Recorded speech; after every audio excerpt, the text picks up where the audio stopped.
all know what happens to Snow White when she eats the poison apple, but could there be some modern truth to the fairy tale motif? You don't have to look far to find stories of all the hidden dangers in our food. But how much truth is there to these stories? Often they just make things harder to understand. I went to the streets, or in this case to the halls of SFU, to ask some people what they think about the dangers in their food. What concerns do you think about when you're choosing what to eat, when you're shopping for your food? Mostly about thinking local. I usually, first of all, I think about, is it in a box or is it something I can see?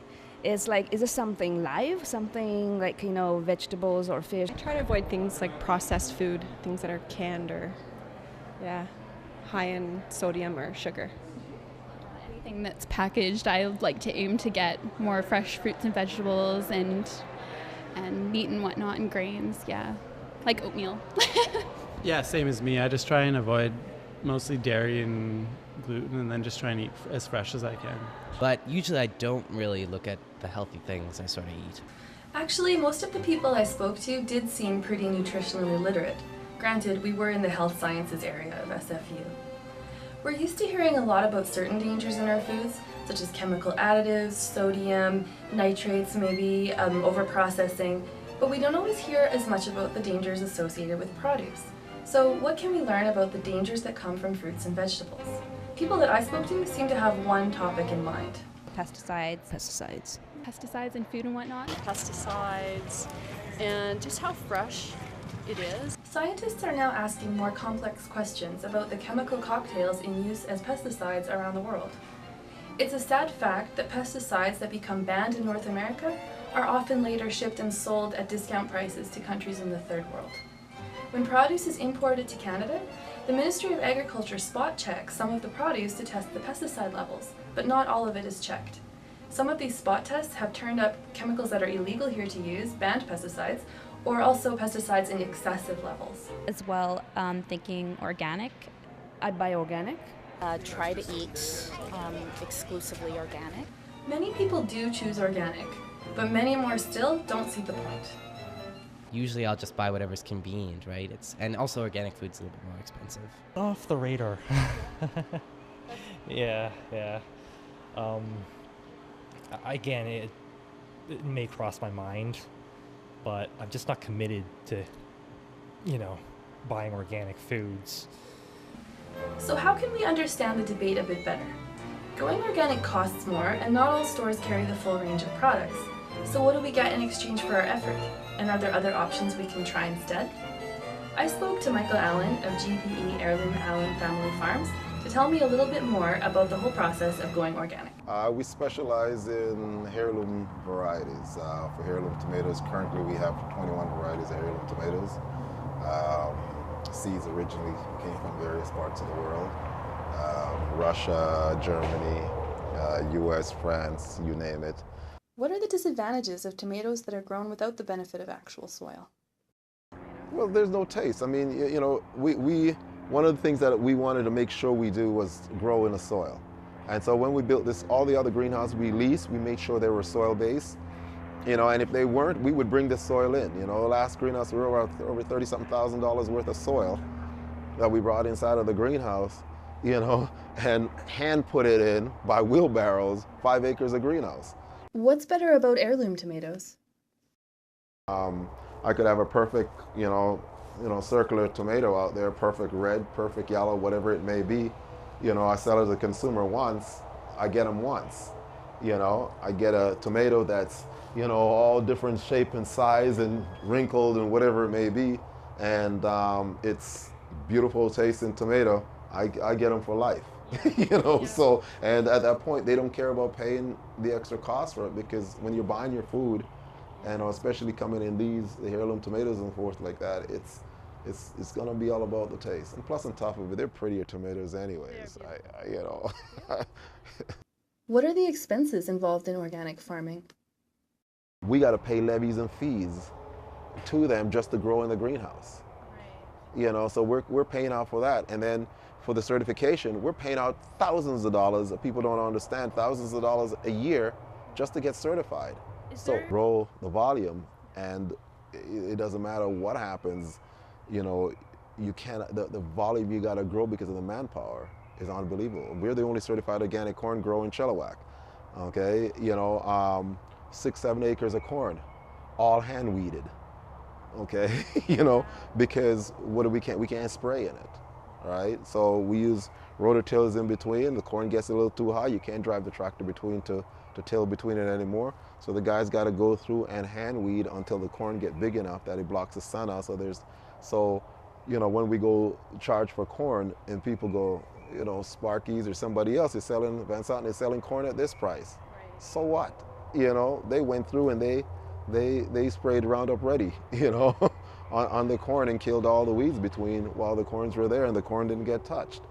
What methods of pest control do you use instead of the conventional herbicide, pesticide, and fungicide? Well, for us, when we're dealing with the issue of controlling weeds, what we do is a ground cover, and we have a white ground cover so we can also reflect some of the light. So you'll see here, this is a woven ground cover that we use, and we just cut in it and just plant directly inside of it. So that helps us control a lot of the weeds around, but we still got to go on the edges and do our weeding, Right, so by hand. And so in the greenhouse, we always go and we're farming inside, hands-on, going around and literally putting our bugs, at different locations, right, so that they could spread out from there. What are some of the advantages of consuming organic produce? We're going to give you a better tasting product, more nutritional product, but at the end of the day, pay me now or pay the doctor later, right, type thing. So, Great. Yeah. What are the dangers of conventional farming? Guy's spraying broccoli, and he's in a white suit with rubber boots on and rubber gloves on, and he's duct tape around the rubber gloves, and white hoodie with mask and a respirator, and he's spraying your broccoli. At some point you're looking at this going, hey, wait a minute. If you stand near the place, you could smell the stuff. You could smell the chemical. Despite the reasons for going organic, many people are just not convinced. Mainly just an inconvenience factor. It's not necessarily my local grocery store. You might have to go to a local farmer's market or something like that. Yeah. This is the volunteer that's going to relay you, so if you want to give her the apron.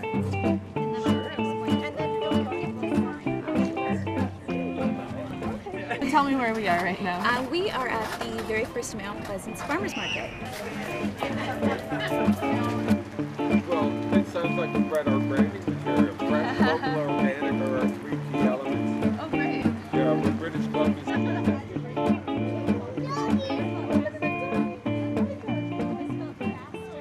Right? Yeah. So how many farmers markets are there in Vancouver right now? There are 7 altogether. We have 5 permanent ones and there are 2 trial ones.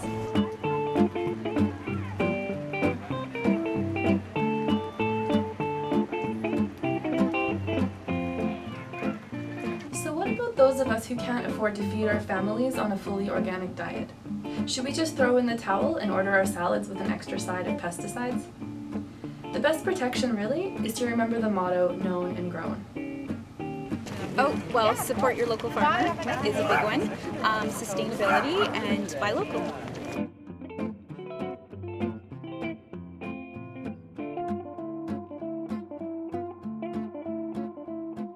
Why is local important? Well, it helps the little guy, the farmer, and then, it snowballs out. You save gas. If you buy local, it just helps the local economy.